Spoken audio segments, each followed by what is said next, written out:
स्वस्ति श्री गणेशाय नमः। श्री सरस्वत्यै नमः। श्री गुरुभ्यो नमः। ओम नमो भगवते वासुदेवाय।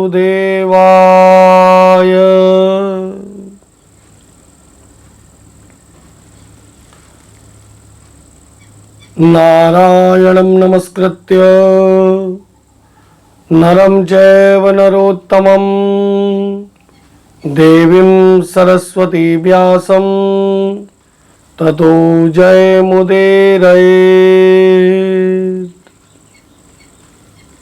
कृष्णाय वासुदेवाय हरये परमात्मने प्रणतक्लेशनाशाय गोविन्दाय नमो नमः।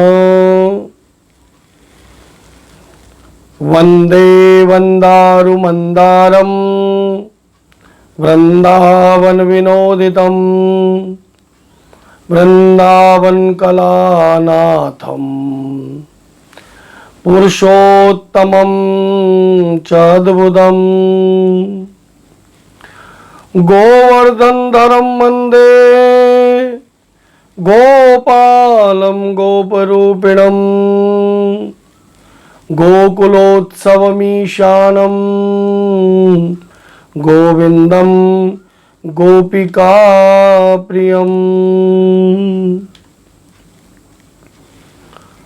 बोलिए पुरुषोत्तम भगवान की जय। श्री पुरुषोत्तम मास की जय।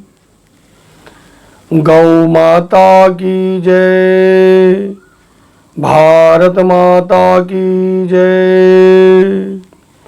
जय जय श्री राधे। जय जय श्री राधे। जय जय जय जय जय जय श्री राधे। पुरुषोत्तम मास की ये पावन कथा हम लोग पिछले 10 दिनों से सुन रहे हैं, तो आइए आज 11वें दिन की कथा सुने। और नारद जी बोले कि हे महामुनि, इस कन्या ने कठोर व्रत पूजन आरंभ किया। और नारायण बोले कि उस कल्याणी ने बड़ी कठिनाई से होने वाला तप आरंभ किया। पंचमुखी शांत शिव का ध्यान करने लगी। उसका तप किस प्रकार था? गर्मी में प्रचंड धूप की अग्नि के बीच में बैठकर तप करती थी। हेमंत शीत ऋतु में ठंडे जल में बैठकर तपस्या करती थी। उसका मुख जल में कमल के समान, सिर के बाल लेकर शैवार मंजरी से घिरे हुए जल में शोभायमान लगते थे। वह बाला वर्षा ऋतु में खुले मैदान में वर्षा के जल में अपने शरीर पर ले लेती थी। भोजन के स्थान पर दोनों समय वह केवल धुआं पीकर रहती थी। इस प्रकार उग्र तप को कर कर देवराज इंद्र भी चिंतित हो गए। देवता जिसे कठिन समझते हैं, ऋषिगण जिसकी प्रशंसा करते हैं। इस प्रकार तप करते हुए उस कन्या को 9000 वर्ष बीत गए। और तब पार्वती पति भगवान शिव उसकी तपस्या से प्रसन्न हुए, उसको दर्शन दिया और कहा। वह बाला खड़ी हो गई और बाला ने सिर झुकाकर भगवान शिव को प्रणाम किया। संसार पूज्य भगवान शिव का मानसिक पूजन किया और भक्ति युक्त स्तुति करने लगी। हे पार्वतीनाथ, आपको नमस्कार है। नमः पार्वती पते, हर हर महादेव। हे प्रभु, जो आपकी शरण में आश्रय लेता है वह घोर संसार समुद्र में डूबा हुआ भी, प्रत्येक अंग से तापित पीड़ित भी हो, काल रूपी सर्प की भयानक दृष्टाओं से पीड़ित भी हो, तब भी वह इस शरीर रूपी दुख से छूट जाता है। आपको नमस्कार है।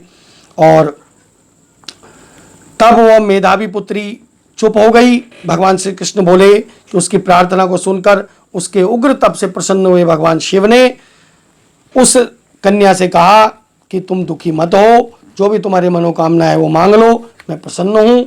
इस प्रकार वह कुमारी भगवान शिव के ऐसे वचन सुनकर आनंद में डूब गई और कहने लगी, हे प्रभु, आप मुझे आज मुझ पर प्रसन्न हैं तो मुझे पति दें, मुझे पति मिले, मुझे पति दीजिए, मुझे पति की कामना है, मुझे पति दीजिए।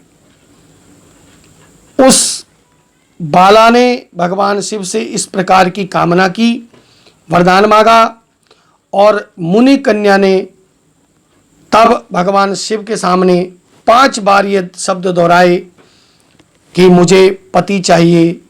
तो भगवान शिव बोले, तूने मेरे सन्मुख 5 बार कहा, पति शब्द कहा, इसलिए तेरे 5 पति होंगे। वो शूरवीर होंगे, धर्मों के ज्ञाता होंगे, साधु संन्यासों के समान रहने वाले होंगे, यज्ञकर्ताओं में निपुण होंगे, इंद्रियों को वश में रहने वाले होंगे, राजा होंगे। श्री कृष्ण बोले, श्री शिव का यह वचन सुनकर वह बाला बोली कि हे शिव, हे प्रभु, संसार में इस प्रकार मेरा उपहास न कराइए, क्योंकि प्रत्येक स्त्री का एक पति होता है, 5 पतियों वाली स्त्री ना तो देखी सुनी गई है। हे कृपानिधान, इस प्रकार आपका कहना योग्य तो नहीं है, मैं क्षमा चाहती हूँ। हे प्रभु, मैं आपकी शरण में हूँ। इस प्रकार भगवान शंकर ने जब उस कन्या की बात सुनी तो कहने लगे, हे वीरू, तुम डरो नहीं, आगे के जन्म की तपस्या के बल पर तू माँ के गर्भ के द्वारा उत्पन्न नहीं होगी। उस जन्म में तुझे ये 5 पति भी प्राप्त होंगे। उन पतियों के साथ तो अनेक प्रकार के सुख भोग कर परम पद को प्राप्त होगी। पुरुषोत्तम मास भगवान का प्यारा महीना है, तूने उसके नियम का पालन नहीं किया। श्री कृष्ण भगवान ने अपना ऐश्वर्य इसे प्रदान कर किया है और इस मल मास अधिक मास को पुरुषोत्तम मास बनाया है। ब्रह्मादि देवता नारद भी इसकी आज्ञा का पालन करते हैं, उनकी आज्ञा भला कौन टाल सकता है।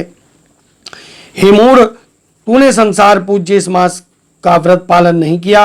हे ब्राह्मण पुत्री, इस कारण तेरे 5 पति होंगे। इस प्रकार कहते हुए भगवान शिव अंतर ध्यान हो गए और वह बाला झुंड से बिछड़ी हुई हिरणी के समान आश्चर्यचकित होकर इधर उधर देखने लगी। श्री बृहद नारदे पुरुषोत्तम मास महात्म 11 अध्याय संपूर्णम। शेष कथा कल की कथा प्रसंग में। सभी को जय श्री राम, जय श्री राधे।